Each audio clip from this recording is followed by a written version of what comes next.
अब हम लोग अपना अगला टॉपिक स्टार्ट करते हैं, प्रॉपर्टीज ऑफ चार्ज। इसमें बहुत इंपॉर्टेंट और बहुत ही शानदार कॉन्सेप्ट्स हैं, इसको तुम लोग को ध्यान से समझना है। पहले मैं थोड़ा एटॉमिक स्ट्रक्चर बताऊं। किसी भी एटम के अंदर में कुछ पॉजिटिव चार्जेस प्रोटॉन, कुछ निगेटिव चार्जेस इलेक्ट्रॉन जो शेल में घूमते हैं, और कुछ न्यूट्रॉन्स रहते हैं न्यूक्लियस के अंदर। इलेक्ट्रॉन्स को मैं निगेटिव से डिनोट कर रहा हूं और प्रोटॉन्स को मैं पॉजिटिव से डिनोट कर रहा हूं, और न्यूट्रॉन्स को मैं क्रॉस ग्रीन कलर से डिनोट कर रहा हूं। ये तो हमें बहुत अच्छे से पता होता है कि हम लोग जो है न्यूक्लियस के अंदर जाकर न्यूक्लियस के अंदर से प्रोटॉन निकाल ले, इसके लिए न्यूक्लियर एनर्जी के साथ लड़ना पड़ेगा। ये न्यूक्लियर एनर्जी से लड़ना मतलब हमारे बस की बात नहीं है।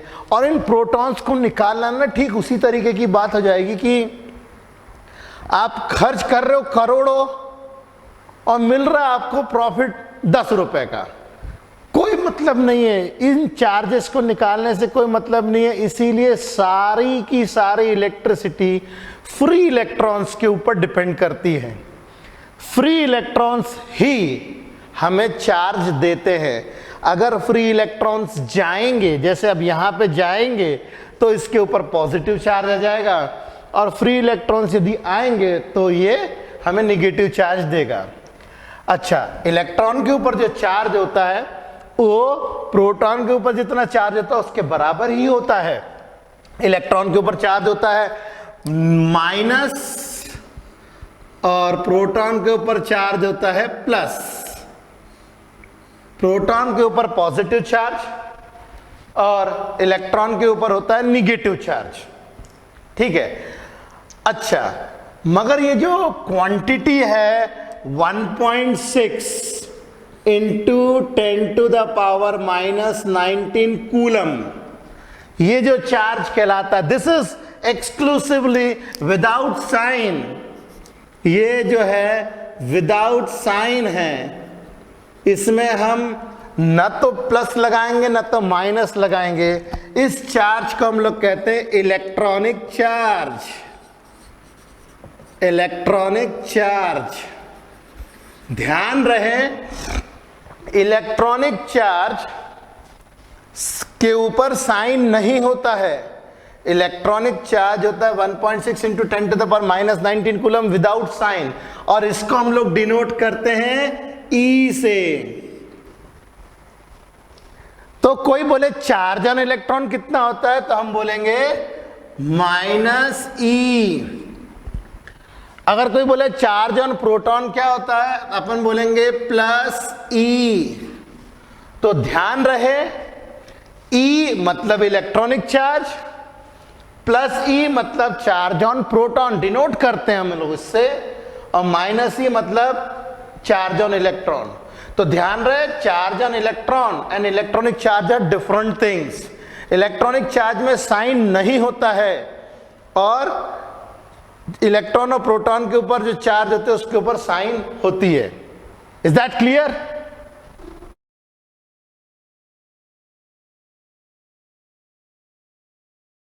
कुछ इंपॉर्टेंट प्रॉपर्टीज ऑफ चार्ज देखते हैं हम लोग।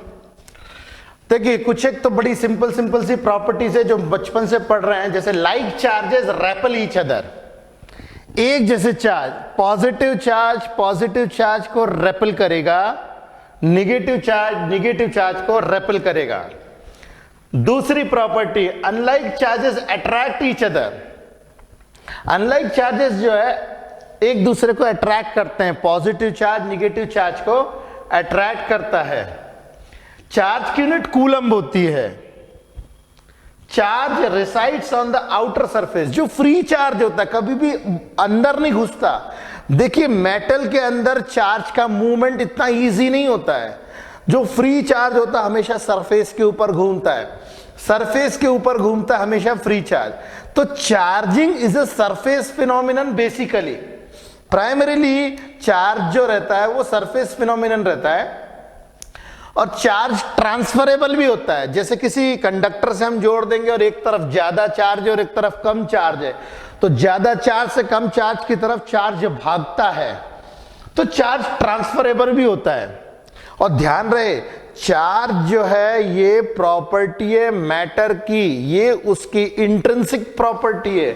तो चार्ज जो है आप किसी मैटर से चुरा नहीं सकते, आप ट्रांसफर जरूर कर सकते हो मगर चुरा नहीं सकते हैं।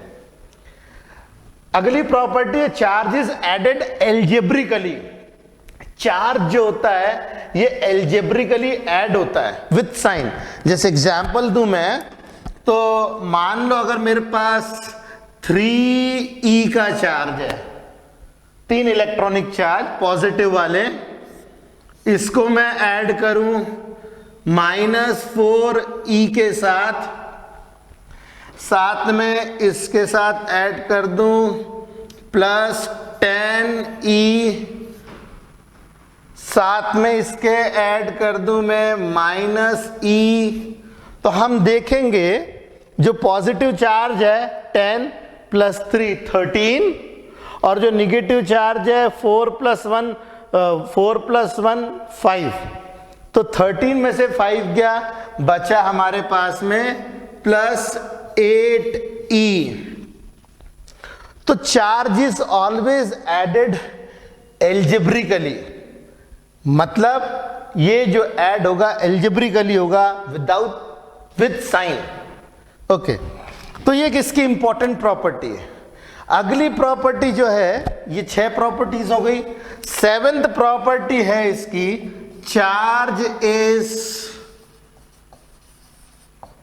कंजर्व्ड।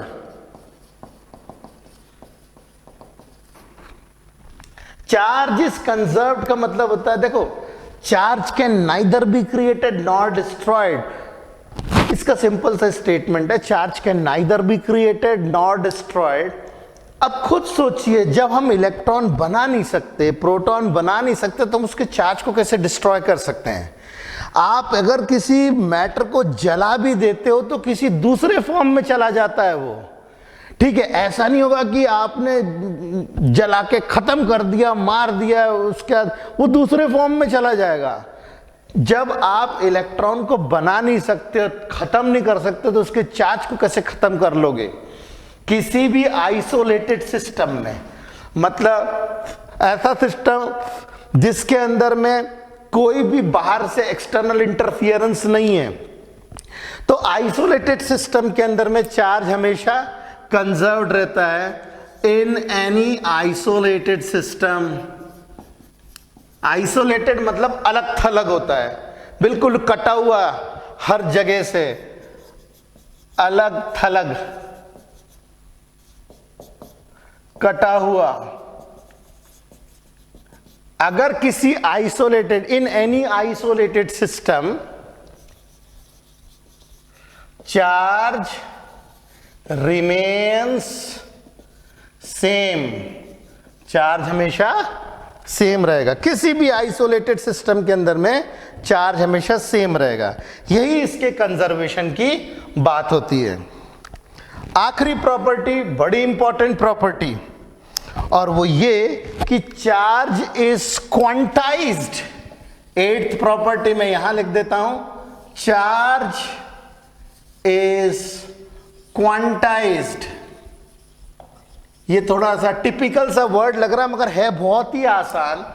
किसी भी बॉडी के ऊपर जो भी चार्ज होगा, जितना भी चार्ज होगा तो इलेक्ट्रॉन के कारण ही ना। अगर इलेक्ट्रॉन उसके पास आ गए तो निगेटिव चार्ज है, अगर इलेक्ट्रॉन उसकी तरफ से दूर चले गए तो उसके ऊपर पॉजिटिव चार्ज है, मगर जो कुछ भी है वो इलेक्ट्रॉन के कारण ही है। तो हम लोग किसी भी बॉडी के ऊपर जो चार्ज होता है उसको हम Q से डिनोट करते हैं। अगर किसी बॉडी के ऊपर चार्ज जैसे Q, और मान लो n नंबर ऑफ इलेक्ट्रॉन्स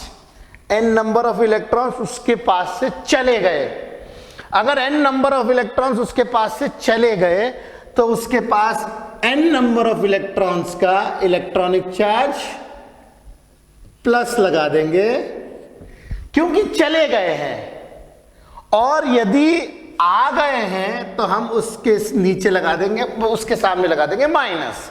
तो यहां पे प्लस या माइनस ये डिनोट करता है गया कि आया।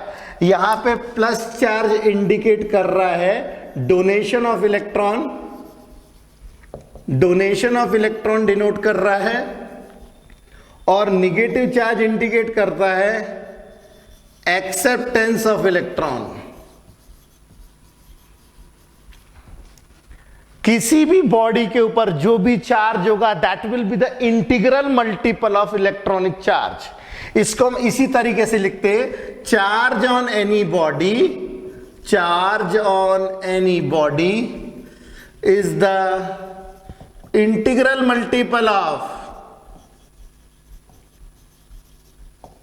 Electronic charge. इसका मतलब यह है कि जो n की वैल्यू है, ये वैल्यू हमेशा एक इंटीजर होगी, ठीक है। ये n की वैल्यू आपको कभी भी 3.7 नहीं मिलेगी, 9.2 नहीं मिलेगी, ऐसी नहीं मिलेगी। n की वैल्यू जो है 1 2 3 4 5 6 ये कंप्लीट नंबर्स ही होंगे। ये जो n की वैल्यू है 1 2 3 4 5 एंड सो ऑन, इस तरीके से मिलेगी। जीरो भी हो सकती है। अगर कोई बॉडी के पास चार्ज नहीं है तो इसका मतलब है n की वैल्यू जीरो है।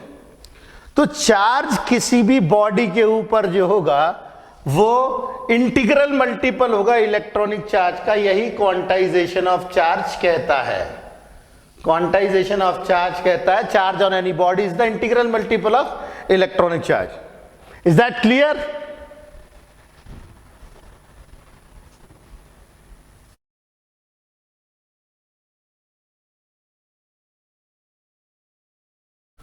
अब क्वांटाइजेशन ऑफ चार्ज को हम लोग थोड़ा सा डिटेल में देखें।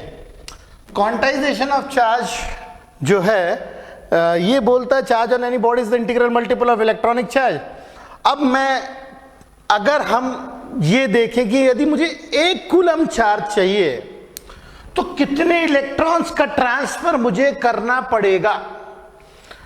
मान लो Q is equal to NE के फॉर्मूले से अगर मैं प्लस लूं, इसका मतलब है इलेक्ट्रॉन्स गए, तो कितने इलेक्ट्रॉन्स जाएंगे 1 कूलम के चार्ज के लिए। फॉर 1 कूलम चार्ज,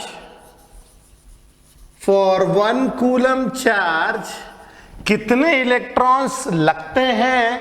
यदि मुझे इसकी नंबर काउंट करने हो तो मैं Q की जगह पे लिख देता हूं 1 कूलम, और N मुझे निकालना है। इलेक्ट्रॉनिक चार्ज होता है 1.6 इंटू 10 टू द पावर -19। तो यदि मैं N की वैल्यू निकालूं तो ये मुझे मिलेगा 1/1.6 into 10 to the power -19। Solve करेंगे तो आता है 6.25 इंटू 10 टू द पावर 18, यानी 6.25 into 10 to the power 18 free electrons जब हमें मिलेंगे तब जाकर के हमें 1 कूलम चार्ज मिलने वाला है। इसका मतलब यह है, यानी 1 कूलम चार्ज के लिए हमें 6.25 into 10 to the power 18 free electrons का ट्रांसफर चाहिए। और ये कोई छोटे मोटा नंबर नहीं है, बहुत बड़ा नंबर है। और इसको भी मैं आगे एक और बता रहा हूं, पर सेकेंड, 1 सेकेंड में जब मेरे पास इतने इलेक्ट्रॉन्स ट्रांसफर हो जाएंगे तब जाकर के मुझे 1 कूलम का चार्ज मिलेगा। This is very very big, this is very very big. और हम लोग अभी नेक्स्ट चैप्टर में यह भी पढ़ेंगे कि 1 कूलम चार्ज को स्टोर करने के लिए पृथ्वी से भी बड़ा गोला चाहिए।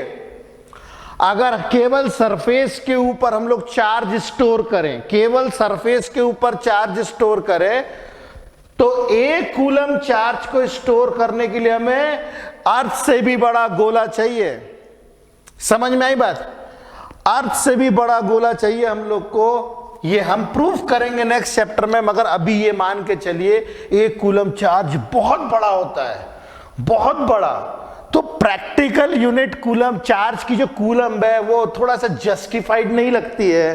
तो जो प्रैक्टिकल यूनिट से चार्ज की, प्रैक्टिकल यूनिट्स ऑफ चार्ज जो हम लोग जो डेली लाइफ में इस्तेमाल करते हैं, प्रैक्टिकल यूनिट ऑफ चार्ज जो है वो हमें मिलती है जैसे milli coulomb, micro coulomb, nano coulomb, pico coulomb.